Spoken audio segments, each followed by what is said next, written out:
All right, guys. I got to hit that one too. Uh-oh. Uh-oh. A little bit of a malfunction over on Instagram. There we go. We doing it?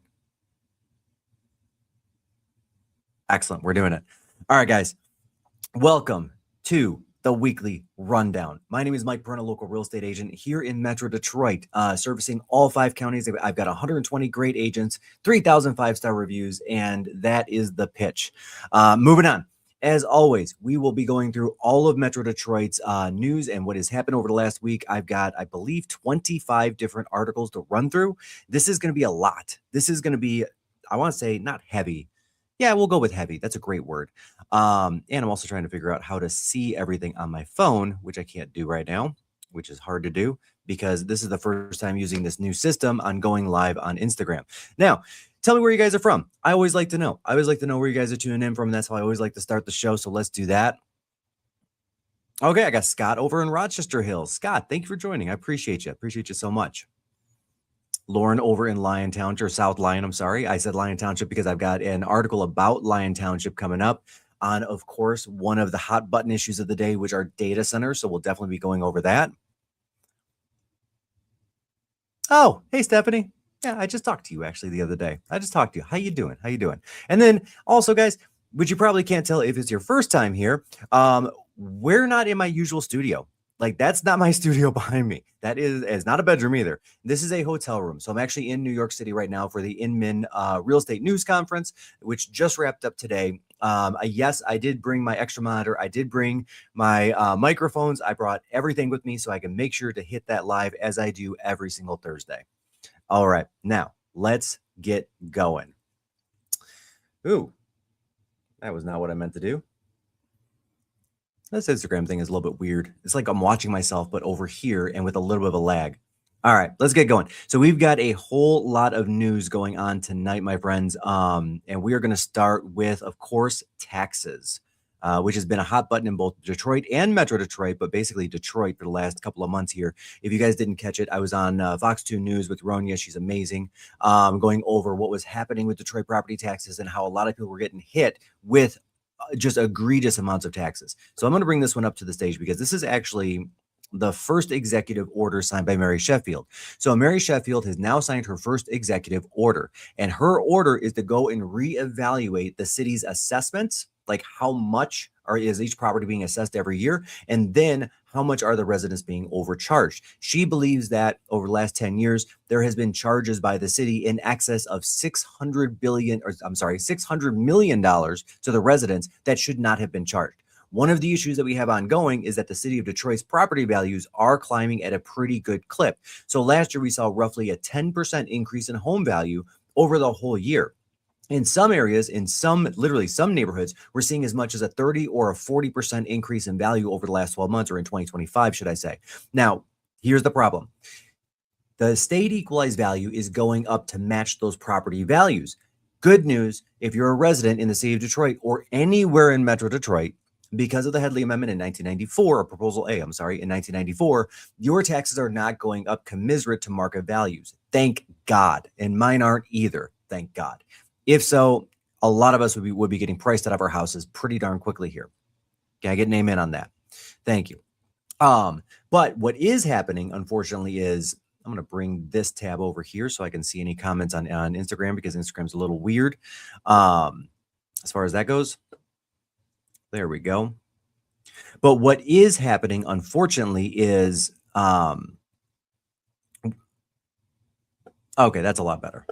I cannot actually see the comments on Instagram, come to find out. Sorry, guys. You'll just have to, we'll comment anyway, because other Instagram people can see it, which is great. But anyway, where I was going with this was, so your property taxes currently will go up at either the inflation rate or capped at 5% per year. So your property value could go up 25% in a year, but the most it can go up is 5%. This past year, the taxable value on homes in most of Southeast Michigan went up about 2.7% in line with the inflation rate. And that's why you see such small advances in taxes. And it doesn't feel like it's that huge sting every year when you get the new tax bill that says, okay, your taxes went up $100 this year, or $200 this year, or $300 this year, not $1,000 this year, right? Because it keeps the taxes artificially low. Problem comes in when a person goes and sells that house. So when they go and get that home on the market, a buyer's going to come in, a buyer's going to look at it. And a buyer, unfortunately, for the most part, is going to think that they're going to be getting the taxes that are on Zillow or on the multiple listing service, because it's pulling today's data, not the data of what it should be. So the buyer beware that I put out there, and I put it out there on Fox 2 News. I put it out there on a couple of different videos and a couple of different reels. I'm going to say it again because I think it needs to be shouted from the rooftop.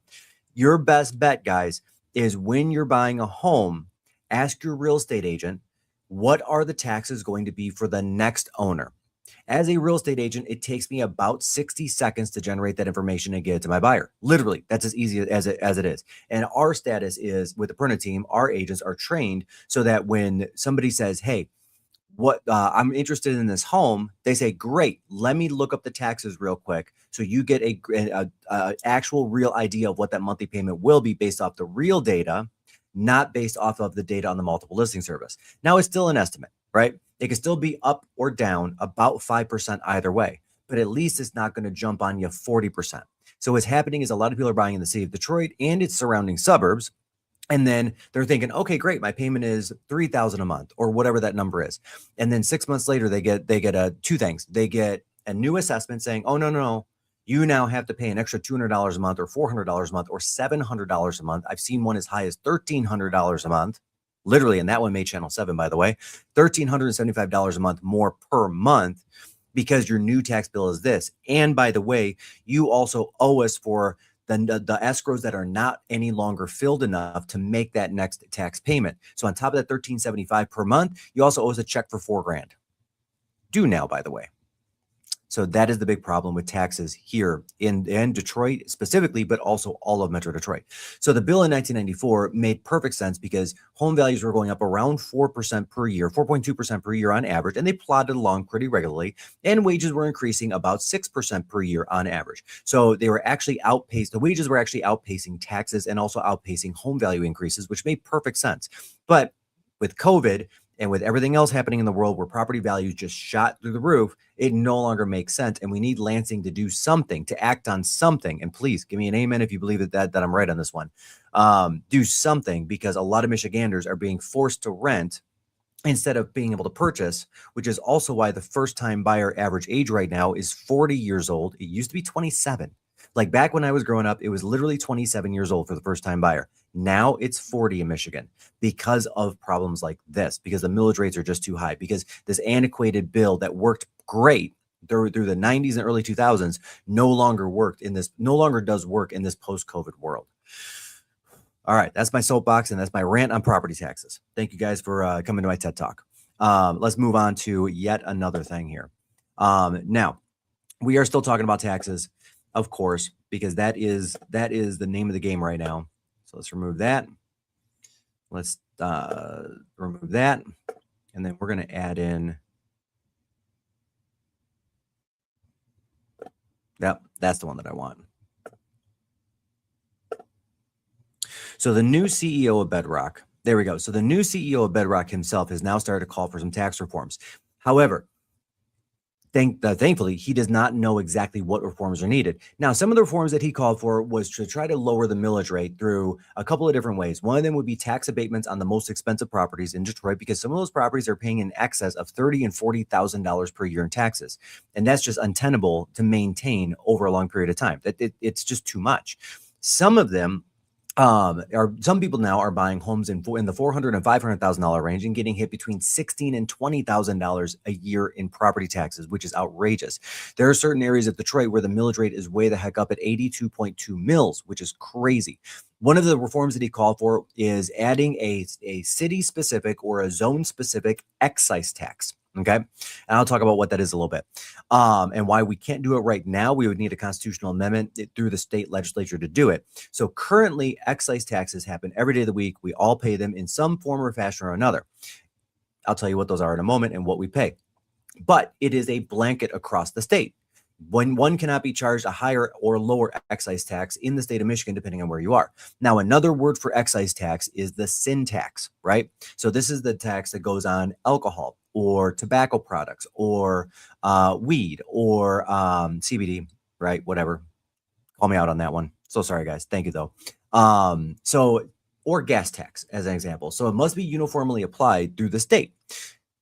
What the Bedrock CEO is calling for is saying, hey, look, what if we just raise the tax, let's say, on alcohol sales in this city, like a Detroit or a Pontiac or a Flint, because those are the three most affected cities by the high property taxes. Of course, all of the cities are. I'm not discounting anywhere in Metro Detroit. I'm in Royal Oak, and I feel like I pay too much in taxes. Just putting it out there. I feel like everybody always pays too much in taxes. But he's thinking with the excise tax, we can siphon off that income, and we could do a 10 or a 20-year tax abatement. If we were going to do a 10-year tax abatement, we could reduce the millage rate from 82 mils down all the way down to maybe a 24 or a 30.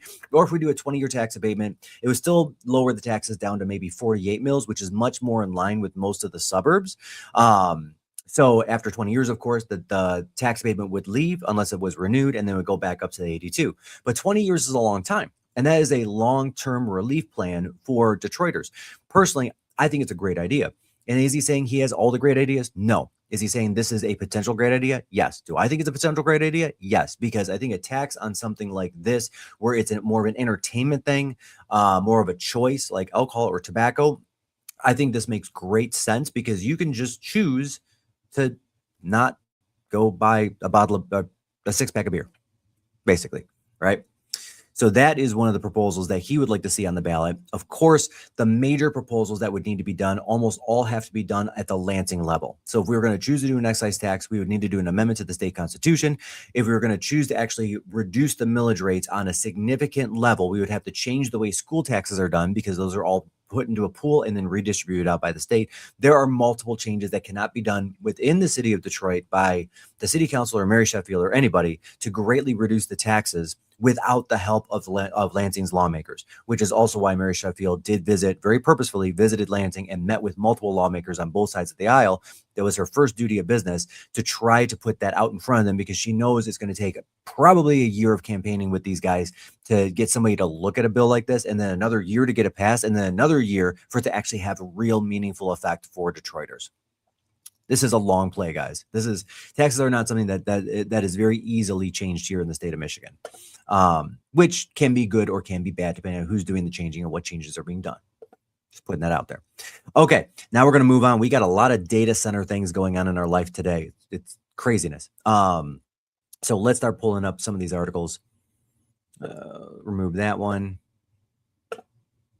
And then let's bring up our first of the data center battle stories today. And yes, there are several, because this is a big hot topic in Michigan right now, as there are 16 separate data center proposals that are out on the table that are looking to be put into place. All right, here we go. So U of M, and they're not calling it a data center, right? They're calling it a computing facility, right? U of M is trying to work with the residents of Ypsilanti to try to educate them or try to persuade them. Persuade is probably the better word, to say, hey, look, we already had made these plans long before all the other controversial data centers came in for these computing centers, and they're calling them computing centers, right? We want to continue with this computing center, even though the residents of Ypsilanti say, you know what, we don't want it. We don't want it taking away our water. We don't want to take away our natural resources, our energy. They're very afraid, and rightfully so, of those costs going up, the cost of water and the cost of electricity.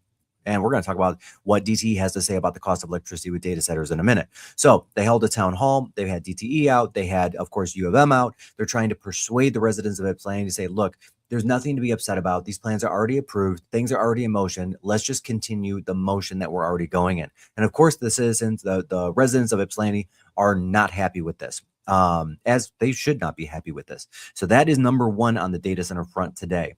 Let's go to number two on the data center front.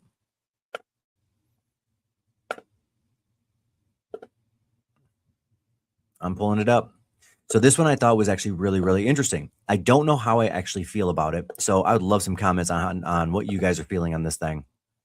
Okay, so I got to bring that up to the screen, don't I? There we go.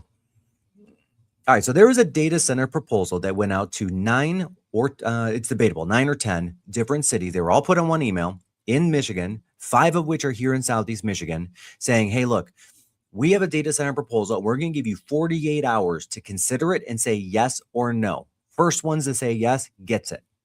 But here's the interesting thing. The proposal went out at 11:36 on Friday, January 16th, with a 5 p.m. deadline of Monday on Martin Luther King Day, which is a banking holiday. So this really literally gave these guys, let's call it five banking working hours, the city councils and the mayor's office and everybody to even think about this. What's also interesting about this specific data center is that it had pledged to not use any of the water resources. It wasn't even going to tap into the water system of entities that was going to be put in. They were going to use a rain catching system, an atmospheric system, in addition to an atmospheric moisture catching system, so as not to use any water, which is the first time that's happened in Michigan. That proposal of this type has been happening in Michigan. And it was not going to tap into or tie into DTE in any way or any local power grid, right? Which is all DTE around here. They were instead going to use solar power and then batteries to store the solar power for, of course, at night, to power through the night, and they would drain the batteries, then recharge them during the day, blah, blah, blah, blah, blah, right? I think, and I hearken back to that video that Elon Musk did, gosh, this must be 8 or 9 years ago, maybe even longer, where he went into a neighborhood and he re-roofed 4 homes or 3 homes or whatever it is, and he put a stage in the middle of the street and he said, look at these homes and look at these power banks, and we're able to actually partially power this house as well as a Tesla through the electricity that's being produced from the solar roof. And the roofs actually looked really good. They looked like really nice roofs. And this home over here, we're able to power the whole house. And this home over here, we're actually selling electricity back onto the grid because they have a surplus of electricity. I remember that video and thinking, man, this is the future. Of course, let's be real, that never happened. So Elon Musk's roofing companies, how that ended up was they ended up taking a bunch of orders, taking a whole bunch of down payments, and then having to refund them all because a couple years later, we're actually going to get to this. Almost a Cybertruck type of thing where they took like $100 from people during the Cybertruck, promising the Cybertruck would be out, and then it took like 4 years for it to actually hit the road. Go figure. I still think it looks like a refrigerator driving down the road. But personal opinion, just not my aesthetic. If you love the Cybertruck, great. Throw a link in, throw a comment in. If you hate it, great. Throw that comment in as well. I just don't think it's particularly a good looking vehicle. That said, I like my truck. Just saying. Okay. So what was really interesting was the 48 hours, no tie into the water system, no tie into DTE, self-sufficient. Now that said, of the 9 cities, and it was 9, I just looked back at it, of the 9 cities that this proposal went out to, exactly 0 of the 9 replied back, yes, we'll do it. Exactly 0 of the cities replied back and said, hey, we want to have more discussion and talk about it. Like, it just was so fast over a holiday weekend. I don't know why they did it this way, over a holiday weekend, that there was just no response at all for the most part. If there was a data center that would be responded to, this is the one that you want to respond to, in my opinion, and say, hey, let's have some more conversation because we want to actually get some engineers on this. We want to get some researchers on this and some scientists to check your data, your numbers, and say, hey, is this really a reality that you can do this without using any sort of water or without having to tie into DTE? Because for me, that's hard to believe. Because, and we're going to see with this next one, just how much power and how much water is being used by some of these large scale data centers. Now, granted, this was a much smaller one, but some of these data centers are using an outrageous amount of energy and outrageous amount of water. Let's actually go ahead and start getting that one pulled up. And this one is actually going to be named after a dessert. And as an Italian, one of my favorite desserts.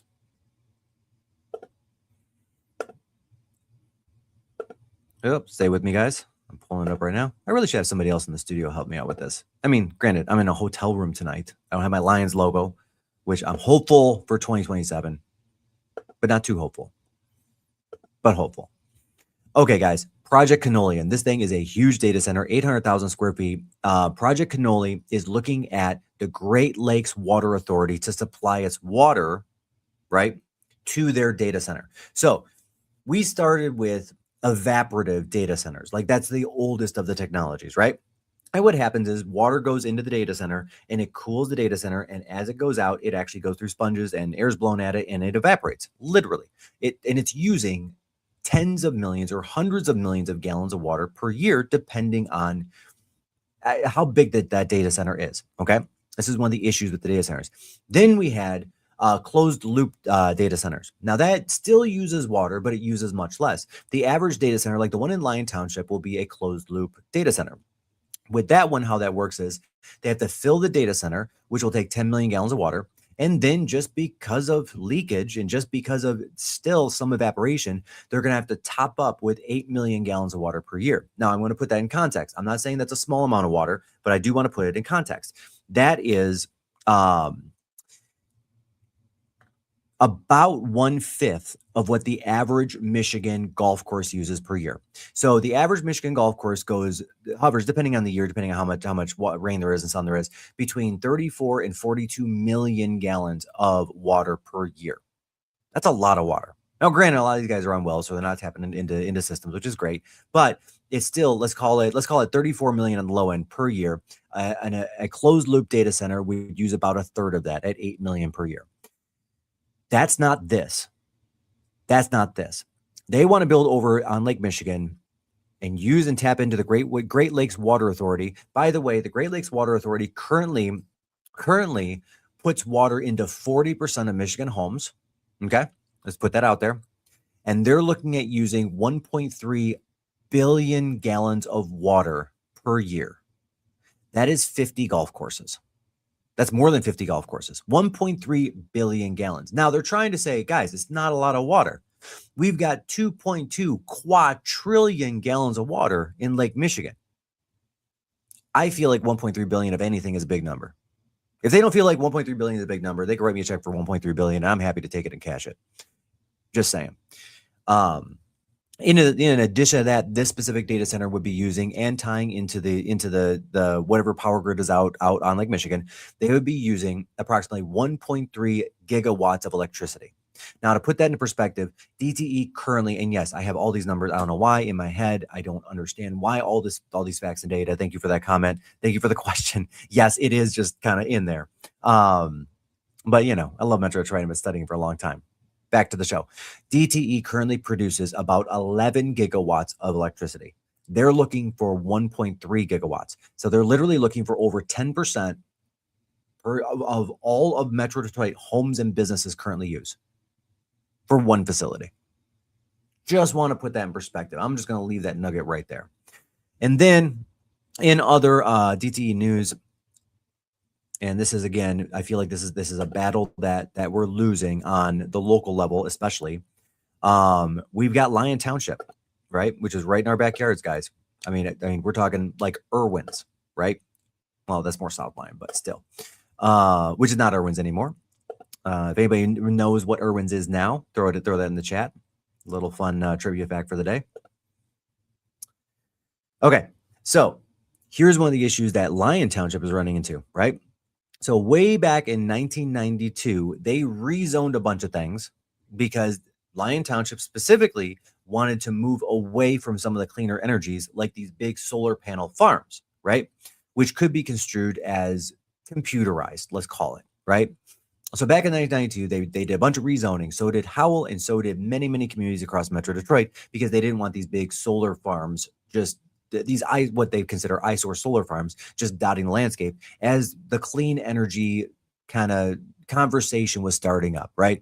Remember, this is before Al Gore released his documentary. This was, but just before or during when General Motors had their first EV on the road, that they sucked all those, they put a couple hundred EVs on the road, then they sucked them all back up. They actually bought the cars back because they didn't want to make them. And they put them on a lot. They were left to rot, and then one day they disappeared. There's a whole documentary around this. It's really interesting. And there's like conspiracy theories around this. But anyway, so because of that, data centers or computing centers or any of those centers have been reclassified in a lot of townships like Lyon Township as light industrial, right? And anything that's energy producing instead of energy consuming is not industrial at all, right? Those were the distinctions made back in 1992 in Lyon Township. This is why even when city councils and people want to fight this, it's a legal fight that they will actually lose. Because if the data centers are just following all the city ordinances, all the planning ordinances, all the zoning ordinances, then even if the township takes them to court and says, hey, we don't want you here, Oracle, we don't want you here, OpenAI, we don't want you here with your data center, Microsoft, they're going to come back with their army of lawyers and say, so sorry, too bad, you wrote the law that allows me to do this. And the judge will be forced to go their way because it is the law. So there are some cities out there that are now putting 6-month moratoriums on approving anything of this type, right? And because they're putting these moratoriums more blanket across multiple industries, they're not being prejudiced, let's say, against one specific industry, even though we know what it is. So Howell, for example, has just put a 6-month moratorium in on even looking at plans for a data center by the assessing office and the building office. Northville famously put in the first one at a year. Chesterfield Township is looking at putting in one for 1 year, possibly 2. So there are multiple communities that are looking at this kind of pause, because it allows them time to reorganize their own city ordinances, get attorneys in there to say, hey, what do we need to do to reshape this so we take back the control from our own legal system that we devised, by the way. Just putting that out there. So the goal there, of course, is they want to reorganize. Now with Lyon Township, in all reality, it is probably too late, right? It was too late back in 92 when they reorganized their ordinances and zoning laws in the first place. More than likely, they would lose. And of course, I'm not an attorney. There's not legal advice for Lyon Township or anybody, but more than likely, they would lose a legal challenge if they put one out there to the data center. And it would just cost the city millions of dollars in attorney and court fees. That's the most likely outcome, unfortunately, for people that don't want it there. And that said, I did have, by the way, we did have our first call from a Lyon Township resident that lives there that is considering putting their home on the market because they don't want to be in a city with a data center. So this is a real thing that could affect property values, because if more and more people start thinking in that direction and more people start voting with their feet as to where they want to live or what they want to live by, then it will start affecting property values in a real way. And that is one of the other major concerns outside of just simply environmental. And it's honestly a valid concern. It is honestly a valid concern. Okay, so let's go to the final piece of the data or the final reporting on energy or data centers right now. Here we go. All right, guys. So I feel like this article is just tone deaf. Like for real. Wow. Okay. So here's what's happening. The CEO of DTE Energy is claiming that data centers are going to help keep rates down for customers here in Metro Detroit in the 5-county area. I'm going to wait for you to stop laughing, because that was my first reaction. So literally, her belief is that when data centers come in and they partner with them, they're going to charge enough money to be able to keep rates down for residential users. Okay. That said, this is the same company that took a whole bunch of private flights with their CEOs and executives and all these other people, spent, I don't know, God knows how many tens of millions of dollars after the audit that they weren't supposed to spend on all of these different luxuries, and then turned around and raised DTE rates on us about a year ago, then turned around and did an even bigger raise again, and then turned around and they're saying, hey, look, we're going to do a $299 credit card charge if you're using a credit card instead of a debit card. I'm sorry, credit card and debit card instead of linking a bank. So just want to be clear, this is the same company that's saying that. Now, that said, every study out there has shown that in the majority of cases, as data centers go in, rates climb. They climb for the residents in and around those data centers. And here's the reason. So the 2 data centers right now that are being considered, I'm sorry, 3. The 3 data centers in Metro Detroit that are being considered right now, that are going in actually, that will be hooked up onto DTE's grid, will be using a total of 4.5 gigawatts of electricity. The grid currently produces 11 gigawatts of electricity. I'm not kidding. This one data center in Lyon Township is going to be 25% of the current output. So whatever DTE puts out today for us, 25% of that will be required just to power that one data center. You can't tell me that rates are absolutely not going to go up or are not even likely to go up if data centers are using that much electricity. And again, that is one person's opinion. That's my opinion. Granted, my opinion clashes with our DTE CEO, but we're just going to see where the chips lie. Don't be surprised if we see a rate increase late in the year. Just putting it out there. They've done 2 in 12 months. They put on credit card fees for the first time ever. Don't be surprised if it happens. Okay, guys. Now, next up in the news, and yes, we've got some ice news here in Michigan that's happening. Let me share screen. And actually, the title of the article and the actual article itself is different. All right, so number one, we've got ICE protests that have happened now in Rochester Hills. In addition to that, Livonia, Farmington Hills, downtown Detroit, all over Southeast Michigan. There are a lot of people calling for either the defunding, the reduction in funding, or the reallocation of ICE agents. One of those three things, or a combination of all of them. And what that looks like is a lot of people are calling for ICE to be out of the major cities, like Minneapolis. They're not doing it right. They're messing it up. There are a lot of things, of course, going wrong with this situation right now. And people are taken to the streets as news keeps on mounting of things happening where ICE just looks really bad, right? And I'm not going to go political. I never go political. Do I think do we need border control? Sure. Minneapolis is on the border, guys. Just putting it out there. Are there problems in Minneapolis? Sure. Are we handling them the right way without getting warrants? Probably not, because this is still the United States of America. And that is as far as I'm going to go on that. But ICE also announced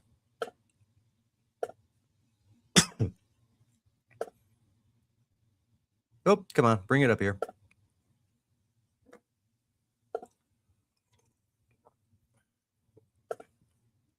There we go. So ICE announced that they're looking at Romulus, Michigan for a 500-bed holding facility for people that they find in and around Metro Detroit that are not immigrants that they're looking to deport out of the country. And why Romulus? Because it's near the airport, and the airport is probably going to be the easiest way to get people out of the country, right? It's just the way it is, right? It makes sense. But I want to make sure that everybody in Metro Detroit knows that these guys are looking to build an entirely new facility with 500 beds. So that doesn't sound like divestment to me. That sounds like entrenchment. Whether you're for or against it, that just is what it is, entrenchment. Okay, that's all I got on that one. And again, happy to take any comments. Where are my people on Instagram? I can't even see you. And I'm so sorry about that, guys. Oh, there you are. Still can't see you. Great. All right, let's go to the next thing. And this is the last thing about ICE here in Metro Detroit. And if there's any one good thing that could come of this, I guess this is it. Okay, so there we go. So faith leaders in Michigan, and more specifically Southeast Michigan, have come together. When I say faith leaders, I mean the three major faiths that are here in Southeast Michigan. Christian leaders, Jewish leaders, and Muslim leaders have all actually come together and under one roof have called for the reduction in ICE funding. So if there's any one positive that could come out of this, is that any fighting between the faiths can be put aside for a moment to tackle a greater human issue. This is not a good thing, guys. I mean, but if there was any one good thing, and again, there are different ways to accomplish this as well that don't involve doing what we're doing. And that's all the time I want to spend on that. And not even going to lie. I just want to get off that. Now we're going to talk about the guy that never seems to go away. He has been plaguing Detroit and Metro Detroiters for what feels like a decade and a half, which is really interesting to me. And when I say this guy never goes away, I mean, he literally just never goes away. I love this. I mean, I don't love it, but I just love so much that, like, at least, okay. Kwame Kilpatrick is back in the news again. Why? For two reasons. One, he's been collecting an $8,000 pension. I'm not kidding. A convicted criminal. The only reason why he's out is because Trump pardoned him. Has been collecting $8,000 in pension benefits for years, which now has been ordered to be stopped. But for the love of love, come on, guys. Now that's an oversight. The Department of Justice finally did order that to end, thankfully, right? But he also still owes the city and the residents of Detroit over $800,000, which is part of a settlement for his whatever it was, money laundering, racketeering. I mean, take your pick. He got the book thrown at him. Now the reality is, are we ever going to see that money? Detroiters, are we ever going to see that money? No. In fact, let me bring up the second article. And then that's all I'm going to say about Kwame. Because I think that is all the time he deserves. That's more than the time he deserves.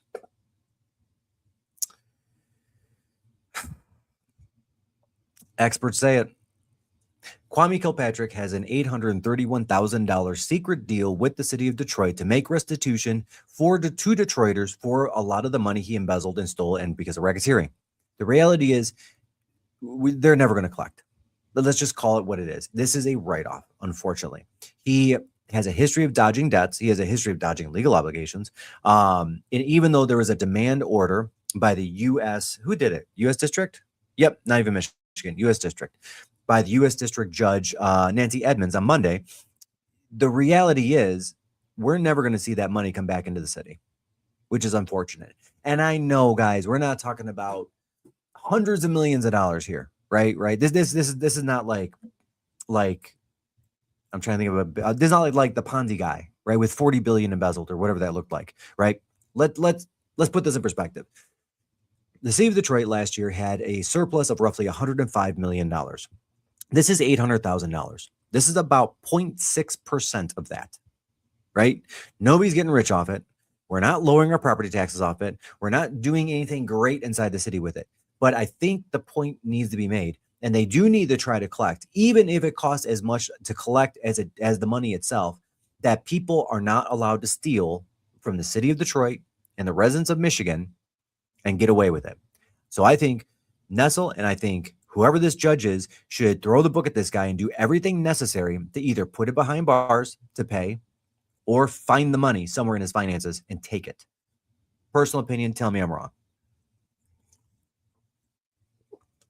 I got a late comment. You don't want ice in your state. Thank you for the comment. I appreciate that, Chris. And I guess 1 and 2, they're already here, and 2, I mean, it's Michigan. It's February. We got a lot of ice of multiple kinds. But thank you for the comment. I appreciate it. Keep them coming. All right, let's go to the next one. So now we're moving on to the jobs front, and there are a couple different things going on in the world of jobs in Southeast Michigan. One of them is actually a very cool one, not the first one. How are we doing on time? Oh my gosh, we're doing gorgeous. All right, so Volkswagen had said that they were going to take their 1,100 jobs out of Michigan. They were actually going to lay off 200 people anyway, so 900 jobs out of Michigan, right? They decided to relocate to another state, which is more tax advantageous and all those things. So the state of Michigan decided to counter Volkswagen and say, hey, look, we're going to give you $4 million. Now, was this $4 million in tax reduction or tax incentives or educational programming to help their employee? No, this was a grant. And the grant is straight up, I'm going to give you this. And if you do this thing for this certain amount of time, that debt is forgiven. So they got $4 million to leave Volkswagen in Michigan with 900 employees. And these are good paying jobs. Like, let's be real. These are good paying jobs. We do want these jobs in Michigan. Is it worth $4 million, guys? That's the question I have for people out there in the world. Was it worth $4 million of taxpayer money to pay Volkswagen to keep 900 jobs in Michigan? I honestly, I don't know the answer to that question. Did I see InstaWash? Yep. No, thank you. Nobody is above the law. Thank you. I do appreciate that. You know, I really want to see these comments on Instagram. I just can't figure out how to get them into StreamYard. If anybody knows how you do it. Christianos. Thank you. Thank you. I'm just looking back through some of these comments, making sure I'm getting everybody. There we go.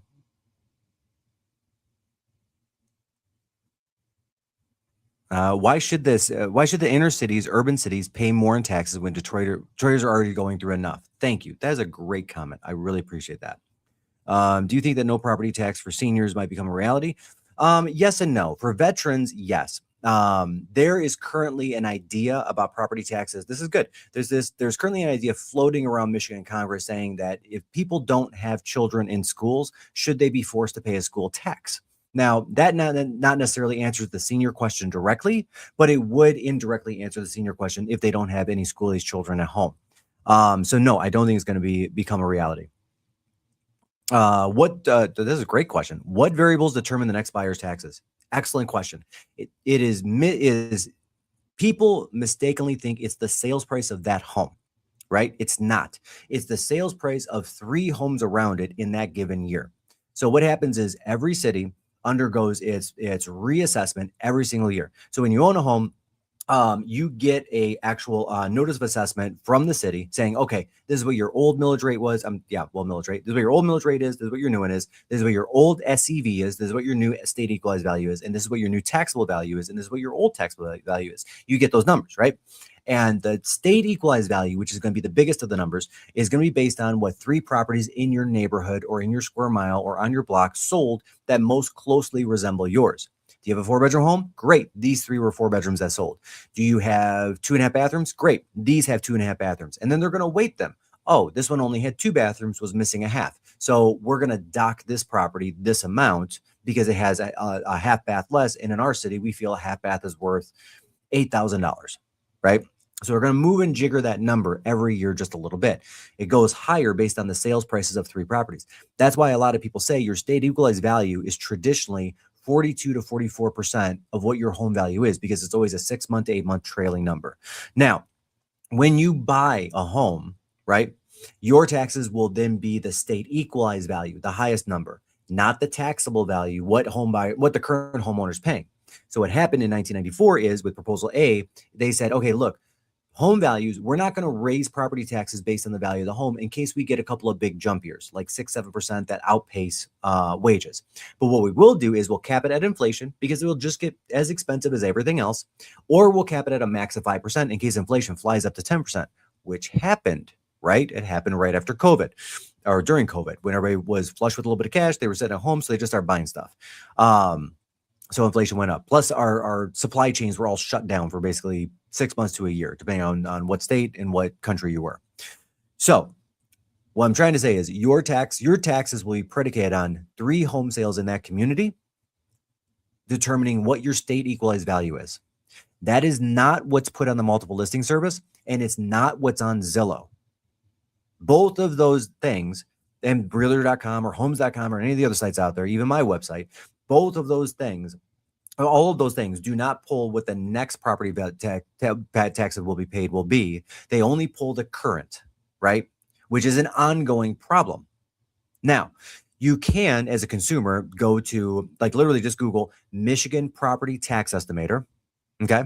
If you Google Michigan Property Tax Estimator, then there's going to be a couple of pull downs. It'll have what city, it'll have what school district, if that city has multiple school districts. So take like Livonia, for example. Livonia, you've got Livonia schools and Clarenceville schools. Novi, you've got Novi, Northville, and a little section in Walled Lake. Troy, you've got Troy, Warren Consolidated, Bloomfield, and Avondale. You actually have 4 districts in Troy, as an example. And each one has a slightly different millage rate because of millages that were passed for the individual district, right? And then you put in your state equalized value. What the state equalized value is, the house you're buying, not the taxable. You pop in the state equalized value. Now, the state equalized value is a matter of public record. So you can Google that as well, and you can find that on the county site. The easiest way to do it, though, is really ask your real estate agent. And so what I do as a real estate agent, when I have a home that somebody's interested in, I go and do the calculator myself for them, and I let them know, hey guys, look, the current owner is paying $4,500 a year in taxes. The next owner is going to be paying $7,200, which means that your property tax will be going up $2,700 on this home, which is $230 a month, $240 a month. I want to be sure, as your representative, because I'm the person I'm representing you in the negotiation of the home. I'm representing you in being sure you're not buying something that you don't want to afford, which is just as important, frankly, just as important. Do you want to handle the extra $230 more than what your lender quoted you on this home? Because guys, the lender's using the same tax information as the real estate agents, as the counties, all the stuff that's out there on public record. As far as Zillow goes, or realtor.com, or the multiple listing service, right? So when they give you that quote that says, okay, your property, your monthly payment is going to be $3,250 a month, but then it goes up $250 a month to $3,500. I don't want you to have that surprise, right? That's the important thing. That's a great, great question. Let me just go back through, make sure I got all of them. All right, I'm going to look at Instagram between each and every one of these just to make sure I don't miss something. Thank you guys for being patient with me on that one. All right, let's giddy up. Let's go to the next article. Where are we at even? What are we doing? Who are we talking about? Oh, we're talking about Volkswagen. Right. Should they get the money? Who knows? I mean, personally, I think for the right number of jobs, it's going to add the right tax base back into the state of Michigan, where the state's going to get those taxes back one way or another through state income taxes, through gas tax, through other taxes. It is okay to give some sort of incentive because all the other states are doing it too, right? Yes, we are the United States, but we're most certainly not united on where employers should be. Again, one man's opinion. Nope, that was not the one. I need to remove it. Let's move on to the next one.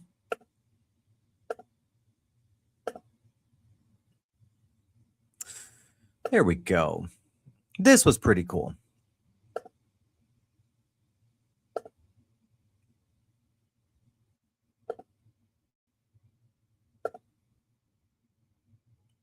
Come on, buddy.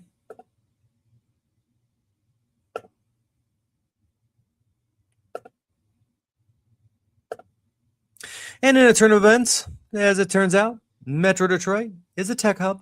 It is. And it really is. Like, we've got Google and we got some AI companies here. We've got a nice drone company coming in from California, which I'll be talking about. Anyway, NVIDIA-backed AI smart meter company moves its company headquarters to Ann Arbor, Michigan. And with it, they're bringing in 80 jobs, right? Well, they're actually bringing in 65 jobs. There are 25 people with this company that are already actively working here. They're just moving to a bigger facility and they're relocating the rest of the people. Now, the smart meter company, what this does and what this company's goal, and this is part of the reason why they work with NVIDIA, is they're trying to work towards better and more efficient battery tech. Okay. So they're trying to elongate the life of batteries because that's one of the big common complaints for all batteries, whether it is a car or your iPhone, a cell phone, right? Is that it never seems to last long enough and you always got to recharge at the most inconvenient times. So this company is focused on trying to solve for X being how much longer can we get out of the same batteries with new technology and different technology, which is actually pretty cool, I think. I think it's pretty cool. But again, we're adding some high paying jobs in the Southeast Michigan, which is what I always like to see, even if it's 55. Even if it's only 55 of them, it's 55 more than we had yesterday.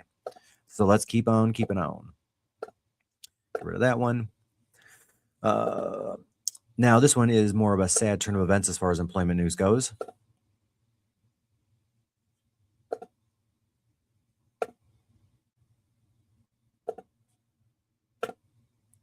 Okay, guys. So I reported on this a little while back where there was an article that came out, factually based, that under Whitmer, Detroit had stagnant job growth.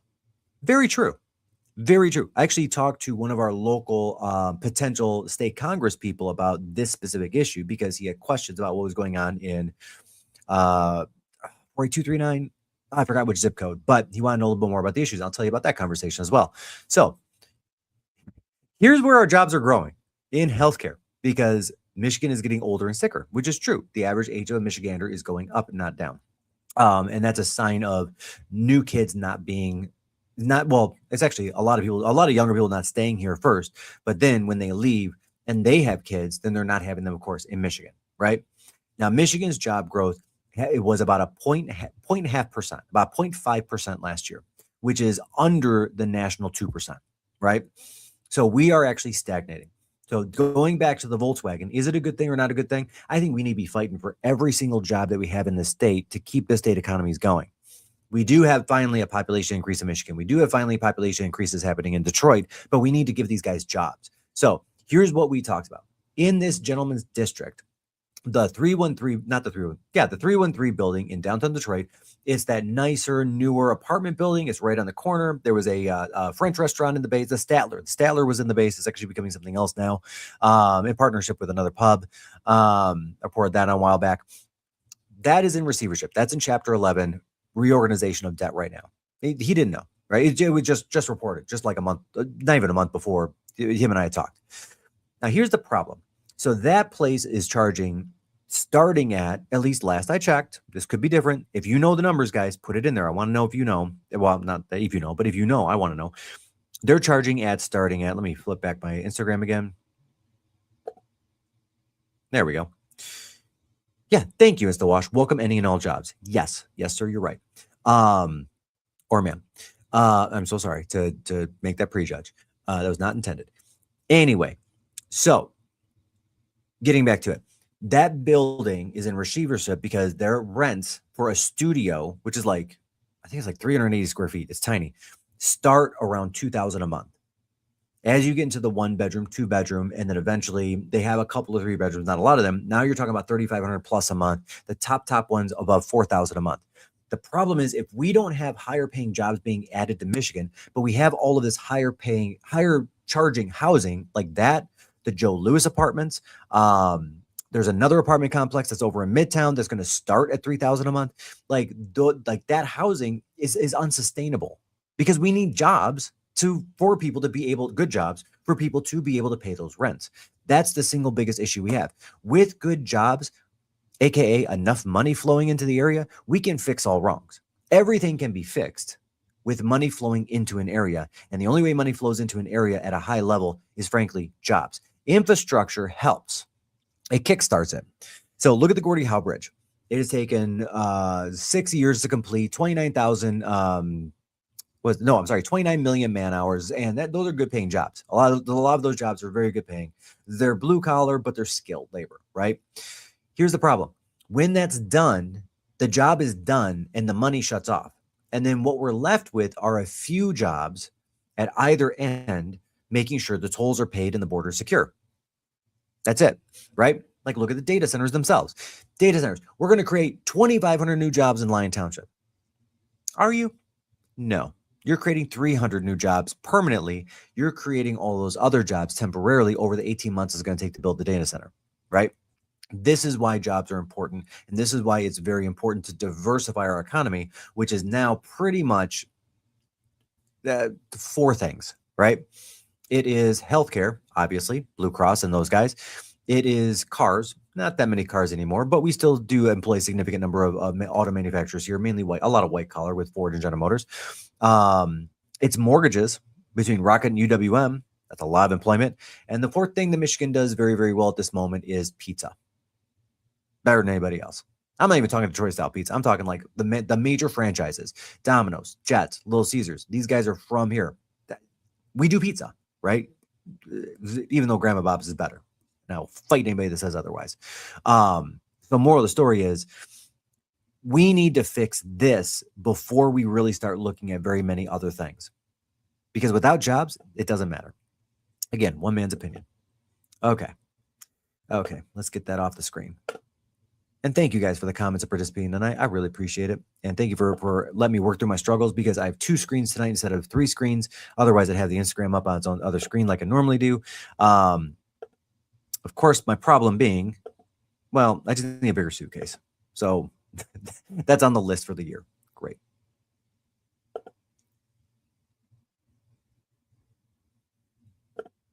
There we go. And yes, I'm hitting wrong buttons because I'm not using my desktop. I'm not using anything that I'm normally using. So thank you for bearing with me while the struggle in this hotel room is in fact real. All right, guys, we're back to it again. Another salt shortage. Here we go. So Michigan roads are not getting the salt that they need, of course, again, because of, well, I wouldn't even say poor planning. It's let's be honest. We've had some mild winters. We haven't needed the salt in recent years. So now city officials are all scrambling to try to find as much salt as they can. That's basically the moral of the story, right? That's it. That's the entirety of the story. We're a month away from being through this thing. So let's just keep the faith and hopefully they plan better next year. How about that? How about we just go with that for the news article? I cannot believe that we have a salt shortage twice, by the way. We had one with the first winter blast, and of course, nobody did anything about it and said, hey, maybe we should stock up in Metro Detroit. No, they're like, it's probably over. Oh, salt shortage again. Okay. Good job, guys. Good job.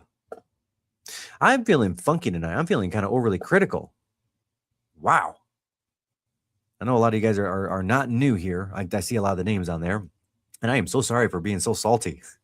You know what? It's because I really wanted that New York style pizza, which I'm going to go get directly after this.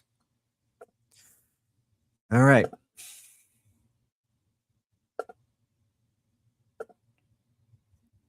Here it is, guys.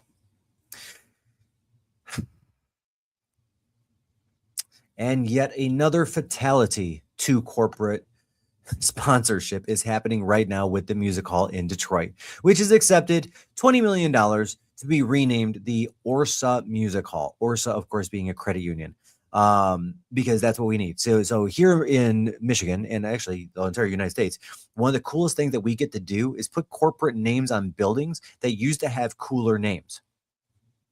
Pine Knob, which is now back to Pine Knob. Thank you, Matt Ishbia. Thank you, Matt Ishbia. And sincerely, I mean that actually. And as a native son of our land, of this Metro Detroit, I thought that was a really cool thing that you actually got the naming rights just to put it back.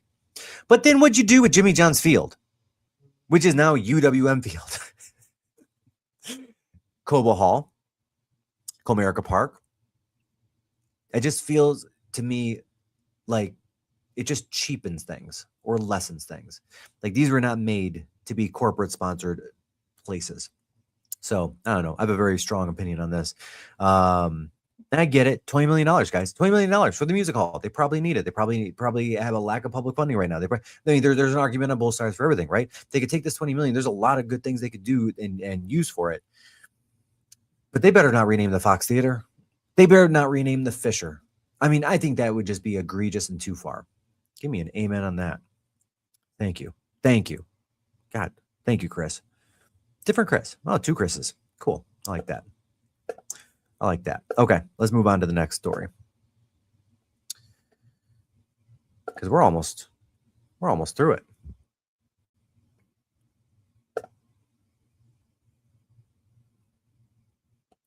All right, so here's a feel good. I got to throw a good feel good in there every once in a while. You know I do. You know I like a good feel good. Used to be all feel good news, right? And I had this fundamental belief that I would only report positivity and I would only report good things that were happening.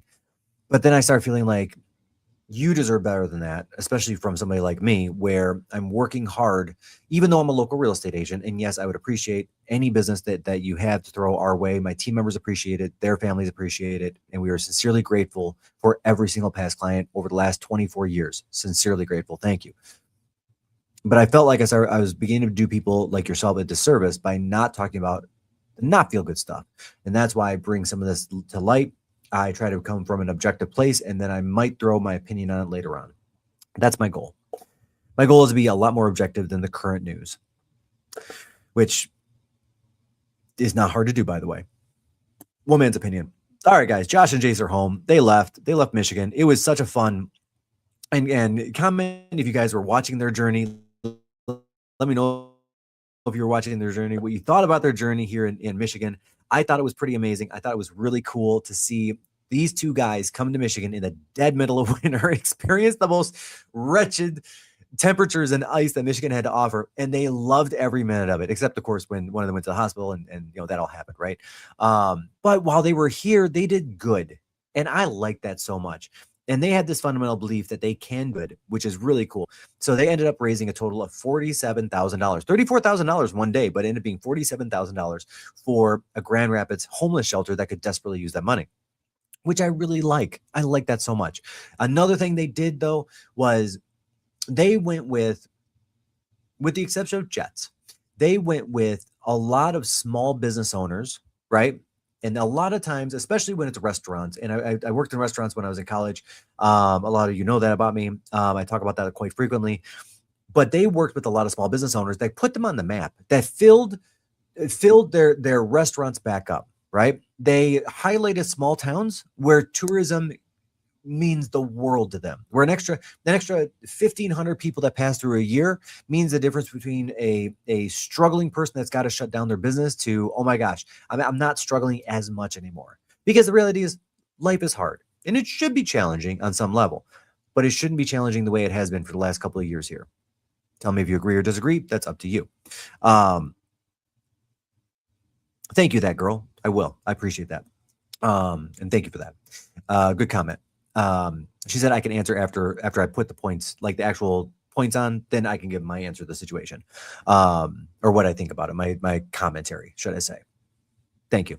And if somebody doesn't like my commentary, guys, if somebody doesn't like what I have to say, or somebody disagrees with me at any and all times, please push back on me. I am nowhere near right all the time. In fact, as even my team members will tell you, I'm probably wrong between 82 and 84% of the time. So I'm a big boy, I can handle it. And then they helped this lady. If I remember right, she was in the UP with a book launch that she was doing. That was a children's book, which was really cool. They featured her a couple of times on a couple of different posts. And when you got people of this influence or magnitude doing stuff like this, it really warms my heart, because most of the time when I'm looking at influencers, all I'm seeing are people that are trying to raise a buck for themselves. And I'm not saying that they're not. I'm not saying that there isn't ulterior motive for income and creating a living for their life and the life that they desire, right? And the life by their own design, and that's great. But if you can do that and help people along the way, God bless. I love that. As an aside, at the Perna Team, our number one charity that we support is Forgotten Harvest. We volunteer there on a regular basis. We move tens of thousands of pounds of food. We go to the farm in Fenton and we farm tens of thousands of pounds of food every year. We are very, very big proponents of that specific charity. In addition to that, we're going to be layering in Focus Hope this year, which is one that's near and dear to my heart, because I went to UD Jesuit High School, and that charity was co-started by a Jesuit, right? Father Cunningham, a long time ago when Detroit needed it. Yeah. That girl, that's an interesting comment. So the comment is, or question, why did they target Detroit when it was booming? What was the real purpose for purposely destroying Detroit? It depends on what era you mean. If you're talking about the 60s into the 70s, or the 50s into the 60s, really, I'm sorry. Or if you're talking about more recently, like during the 2008 financial crash, those are the two biggest kind of pain points for the city of Detroit, other than Kwame himself. But we were at a good economy with Kwame, so it didn't really hurt that much, even though it did probably hurt our pride more. I would love to have that discussion. I studied Detroit history on a very granular level and can speak to both of those things. In fact, I might do a live on just that, because that would take me about a half an hour to get through. Because there'll be questions around it as well. I want to make sure I'm stopping and answering the questions, but I like that. I'm actually going to do that. I'm going to take a picture of your comment so I don't forget it. And then maybe next week. Yeah, that's what I'm going to do. Next week, I'll have extra time after so we can stick in, and for a solid 20 minutes, I'll go through the history of Detroit. And if you can't make it, that's okay, because the lives will be posted. Then you can just scroll to the back 20 minutes of it, and then that will kind of walk through that. And of course, I'm always available for any sort of questions or commentary or just good conversation. Never say no to that. Okay, let's get to the next thing. Okay, now this is pretty cool. I know.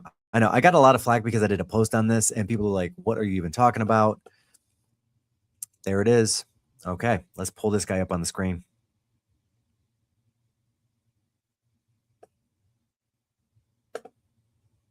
God, thanks for sticking in on Thursday night, guys. This is great. I don't know if it's great, but I'm having a good time with you guys.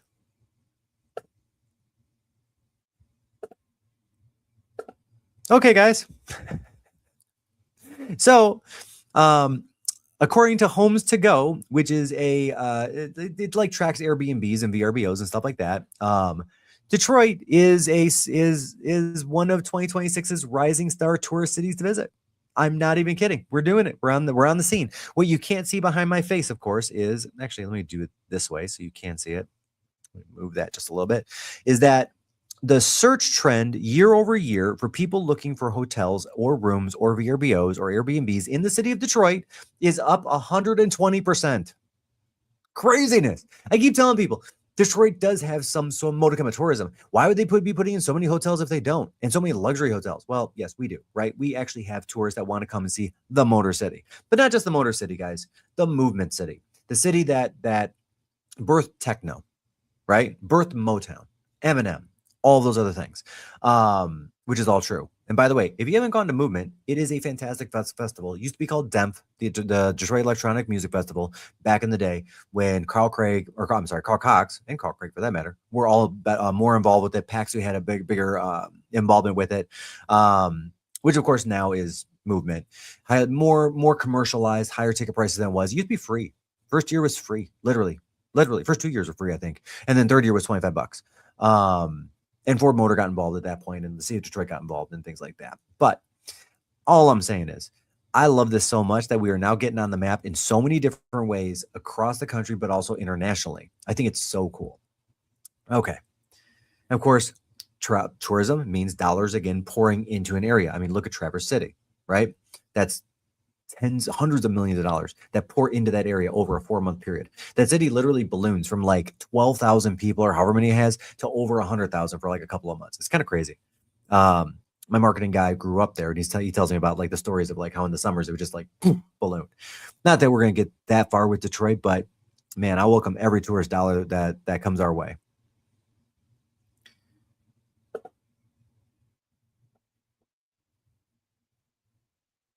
Yeah, I think I might do a live stream just on that. And yes, the most talented did come out of Detroit. Thank you very much. You know what? Even though you're Canadian, we'll keep you. I'm kidding. I'm kidding. I have no issue with Canadians at all. They're just so nice. They're such nice people. Actually, I spent some time with a friend of mine from Canada here at this conference, and I always reminded how nice Canadians are. He's such a nice guy. Such a nice guy. Like all the please and the thank yous. Greg is a gem. Greg Homry, if you're on here, you are a gem, sir. You are a gem. I feel like all I'm doing right now is calling out people. Okay, here we go. This is pretty cool. You guys have probably seen this because I know I've done at least one post on this, probably more. Detroit is the city of the design for the year 2026, guys. Year of design, or city of the year for design for 2026. This is crazy to me that we got picked. All right, so let me give you a little history and tell you why this was. So number one, no American city. This is a British rag. This is a British publication, wallpaper. It's a British design publication. No American city has been picked since Miami in 2005. We're the ones. We are the ones. Detroit, Michigan. Yes. Which I think is actually really cool, by the way, that we are the ones. And the reason is because of how we've come back, keeping as much of the historic architecture like Michigan Central and the Guardian building, the Fisher building, and we have new structures going in like the Hudson building that's tastefully architecturally designed, right? Versus, let's say, actually London, right? London's a good example. So post World War II, if you go to London right now, you're going to see some beautiful architecture, right? I mean, I'm talking like Big Ben. I'm talking not the London Bridge, the other one, Tower Bridge. All the castles and palaces and stuff like that. But then every once in a while, you're going to see one of the most industrial, ugly looking buildings, apartment or commercial or office, just in the middle of nowhere. And what happened was during World War II, when Nazi Germany was bombing London, those buildings went down, of course, and brute architecture was very in post World War II. It was not in very long, by the way, and it's quite ugly. I remember a friend of mine, Chris, explaining this to me when we were walking in downtown London. And I was like, wow, why? Just literally why?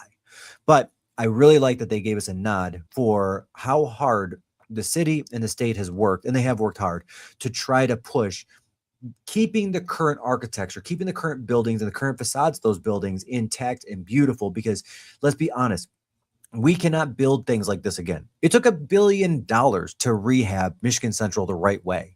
Like Ford Motor had to go reopen 2 different quarries to get the quartz and the marble from the original 2 quarries that was mined from, so it matches perfectly as it did, right? These buildings are not going to be built again, or at least not anywhere in the near future. And I appreciate and respect Wallpaper Magazine for giving us the nod and making us the 2026 City of Design because of how much Detroit has come back and how hard the work was to get it there, but to preserve. And they got a couple of photos. There's, of course, the new Hudson's building. That is actually, I don't think that's Detroit either, actually. They just threw other photos in there. Great. Good job. Okay, on to the next. And what is up next?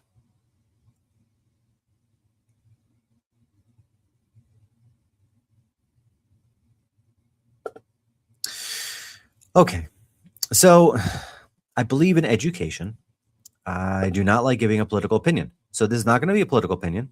This is going to be just what is happening in the world today as it relates to Detroit and Metro Detroit. So don't shoot the messenger. I'm only going to spend like 30 seconds on this thing because it's important for people to know, not important for people to know my opinion. All right, guys. President Trump the other day said that he would like to see a federal takeover of the elections in Michigan and more specifically in Detroit, but Michigan in general, because he feels like these elections are being tampered with in the state. There we go. No opinion, just the facts of the situation. I'll read any comments you guys have on that, though, if there are any comments.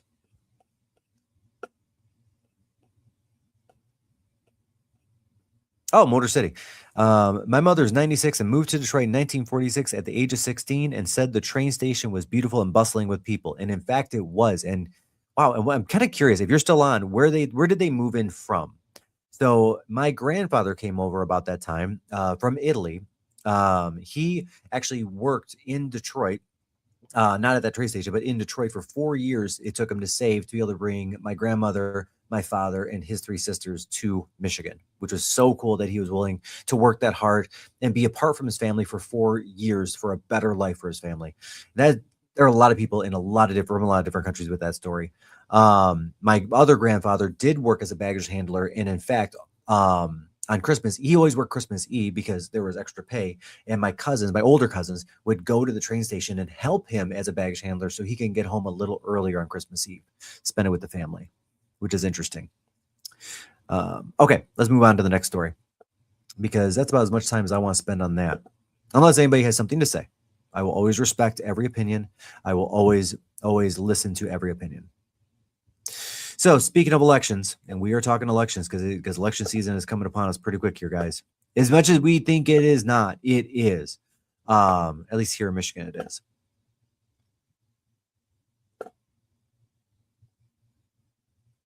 Here we go. Yep. All right, guys. So we have 11 candidates that want to be governor here in the state of Michigan. It is a varied field. It is people left, people right, people center, all of it. There are a lot of different contenders with a lot of different agendas and a lot of different ideas. And of course, a lot of this is going to come down to the money. So the top three right now in the race are going to be, where'd she go? Yep, Benson. Benson, of course, raised just shy of $1 million last year. What was it? $995,000. Jared James, who raised $838,000, who's a current state senator. And then we've got Mike Dugan, who took in $643,000. Okay, so those are going to be our top 3 contenders, and most likely who's going to make it out of the primary because they have the ability to spend themselves through the primary to get through it. So then you got to ask yourselves when you're going into the voting this year, which one of these 3 have the platform that I wish to align with the most or that I feel the best about? I encourage everyone to get on their websites, take the time to read all 3 platforms. I don't care if you're left or right. I don't care if you're down the middle, right? I'm not going to tell you what I am. I will say this. I'm going to read the position papers for all 3 because I want to be informed. I want to know. I might even Google it. Might even use some AI around it and say, hey, look, these are the 3 people. Can you give me their top 5 things that they want to accomplish being governor of Michigan, each one or something, right? I want to be an informed constituent, right? Informed on both sides, which is something I think has gotten clouded because of, frankly, the media, which is why I'm doing what I'm doing. Sucks, but it is what it is. So that said, those 3 are probably who is going to come down to over the next couple of months. So I again highly encourage you guys to look into it. I highly encourage you guys to not use a news source of any kind. I encourage you to go to their websites where their position should be clearly marked at this point in time in the race on pretty much everything that matters, or use maybe AI to say, hey, can you scrape these 3 websites and then literally feed it the 3 URLs and maybe even put all 3 next to each other, like how to handle job growth, how to handle population growth, how to handle taxes, because each one of these guys are looking at the same thing from very, very, very different ways. And I think it's very interesting. And I think here in Michigan, at least lately, we seem to have had a little more bipartisan support than for certain things than usual, or than last year or the year before. So that I think is a good thing, because I think the only way a system is truly broken is when the people stop talking to each other and they're only going to be talking at each other. And that's where we've been in politics for a while now. And that's sad. There was a time where we can each voice our different opinion and yet come together and put together some sort of a bill or a resolution to say, okay, this is something that I might not feel good about. I feel like I lost something, but they also feel like they lost something. And as long as we're both losing something and we're both winning something, let's just go ahead and move this thing forward for the American people. Used to be a day like that. I'm hoping that day's coming back to Michigan, or hope it is back to Michigan. It's the other thing that I studied, by the way, with politics, clearly. All right. And then let me just check Instagram, make sure I'm catching everybody.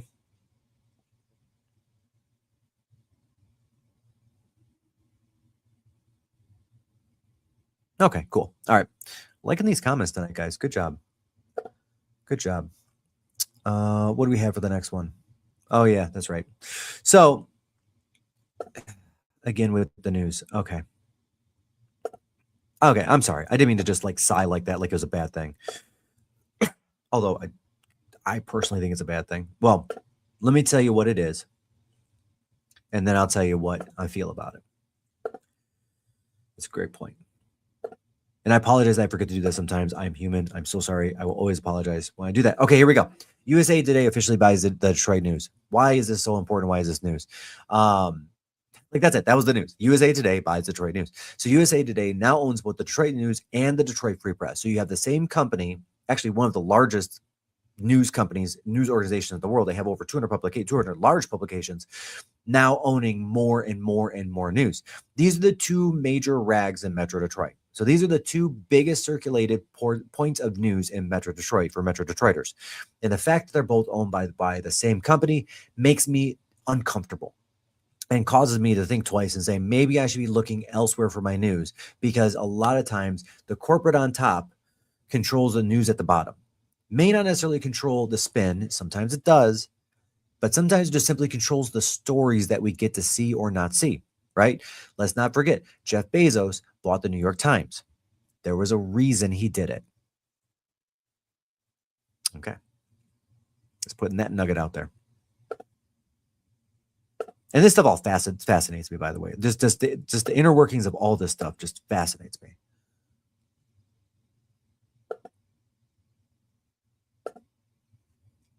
Okay, guys, so this one was a little controversial.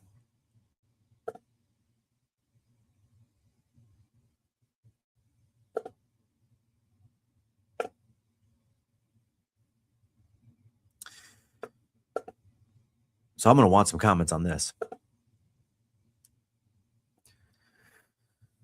Michigan nears cell phone bans in classrooms. It's going to be happening. And of course, here's how it works. So Farmington Junior High, high school, but a junior was quoted around this, this is actually a really good article. If you guys haven't read it, it's on the Detroit News right now. It's on their website.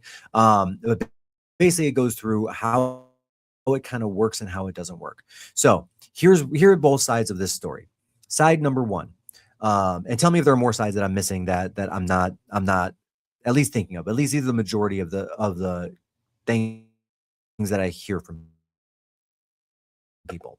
There we go. Got my comments ready. Point number one. Teachers are struggling in classrooms. Wait. Oh my gosh, there's a video. Get out of there. Teachers are struggling in classrooms to keep their students' attention. I mean, we've known that for a long time, right? That's nothing new. That's been going on since like the 50s. Let's be real. Nobody wants to listen to the teacher. But even more so with cell phones, right? Because people are on the scroll, they're not paying attention, they're texting their friends in the class, they're doing all those different things, right? So at first people were like, hey, look, I think we just need to get rid of cell phones in their entirety. Maybe we'll put a ban on them even being on school grounds. Like there was talk of it going even that far. But there's a secondary problem with that. With a lot of these school shootings, you have people that are phoning out or texting out in real time, kids, to police, to parents, to friends outside. So police have better real-time intel on where that active shooter is. So that could be a problem for protection. Now, one side then came back and said, well, I think maybe we can ban the cell phones on the campus because the teachers have their cell phone. But what if it's the teacher? What if it's the teacher that it becomes incapacitated? So there's pros and cons to all of this. So basically where we're sitting right now is that it just can't be used during class time. That's it. Phones and bags can't come out. And I think personally that is the right move. Tell me if you guys think I'm wrong.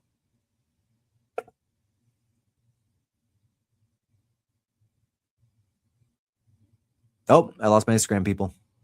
I'll get you back. I'll get you back. My computer is doing a thing. Not a good thing. Oh, yeah. No, my computer is definitely doing a thing right now. I'm so sorry, guys. I should have been using my much more powerful desktop. My laptop is just not cutting it today. This is what happens when you're on the road and you still want to make sure that you're delivering. Okay. But it's okay because we're down to like 2 more stories. Because we've been going at this for almost an hour and a half. Thank you guys for sticking in. I appreciate that.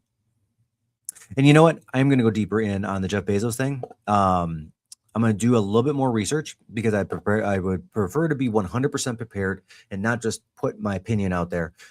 But I will bring that back up next week. I did note that comment. Thank you. So that's going to be a thing. Okay, I'm going to put you back over there. There we go. Oh, well, that just didn't work now, did it? Yeah, Boys and Girls Club. They're getting $30 million to new career programs at Michigan Central. You guys probably saw this. We saw Usher and Big Sean, and Usher was at the game, and now they're giving $1 million themselves to the Boys and Girls Club at Michigan Central, which is so good. These are the types of things and investments that this city, I believe, needs. People that are stepping up, Detroiters and people from outside Detroit, recognizing our youth has a need that's being underfulfilled and stepping up and working to fill that gap and using their fame to do so. I think that's very important to note because these are famous people. I mean, I guess Usher, it maybe not be as famous as he used to be, but I like Usher, by the way. I like his music. That said, I think seeing more of this happening in the world is what we need in the world. If you have a chance, go to Usher's page, comment, tell him he's doing a great job, whatever you want to tell him, because I think he is doing a great job with this. Yep, I am locked out of my own live, aren't I?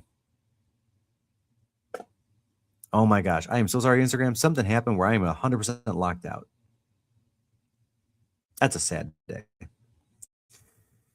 Can I get back in? Nope.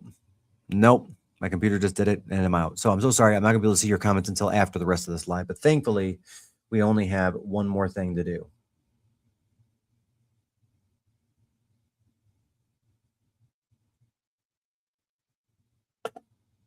Okay. Usually I like to end with the feel good, but tonight I am not. I'm going to end with this instead. And again, it's a very short story, but it was something that caught my attention. I wanted to just bring it to attention. I always like to stop. I always like to end with something either that feels really good, maybe like a new restaurant or that we tried recently that you guys should be trying. Eat local, by the way, or feel good or something like that. But this one is just more of an oddity. Okay. Yeah. So apparently, there we go. Apparently, a woman dropped off a human skull to Goodwill in Chelsea, Michigan, or at least a seemingly human skull. Was not sure at the time of report. I will report back with more information and see if it's human or not. But police are looking for the person that had dropped this off. It was a woman. She had sunglasses on. Actually, do we have a picture? Did they include a picture in the article? No, they did not. Okay. Basically, the picture was incoherent. You couldn't even tell who it was or what they looked like. But yet there was a human-like skull dropped off at Goodwill among a whole bag of other stuff. I don't know how that happens. I don't know why that happens. I don't know why Chelsea, Michigan specifically. If anybody has any ideas on why Chelsea, if there's something going on in Chelsea, Michigan that I don't know about, that you feel I need to know about, let me know because I'm kind of curious. But that's it, guys. We're at 83 minutes. That's a good long time. I have a couple of other things that I'm actually not going to cover. I'm going to push to next week because I try to keep it under an hour. But again, you guys were amazing tonight with your questions and your comments. And so what I'm going to do is I'm going to go back through the rest of the comments that I did not get to see on Instagram directly after this. And then I'm going to go and I'm going to do the research on Jeff Bezos buying New York Times because I want to make sure that I'm not just spouting opinion. I want to make sure I'm telling the objective truth. And then I'm also going to prepare a longer Zoom on the fall, the rise, the fall, and the rise of Detroit. Or not a Zoom, but a live. And I think that's going to be a lot of fun. I'll probably do that maybe on a Tuesday night or something, just as its own one-off, because I think that'd be a lot of fun. Thank you guys again for tuning in. I really appreciate it. My name is Mike Perna, Metro Detroit local real estate agent, and you guys make it a great rest of your night.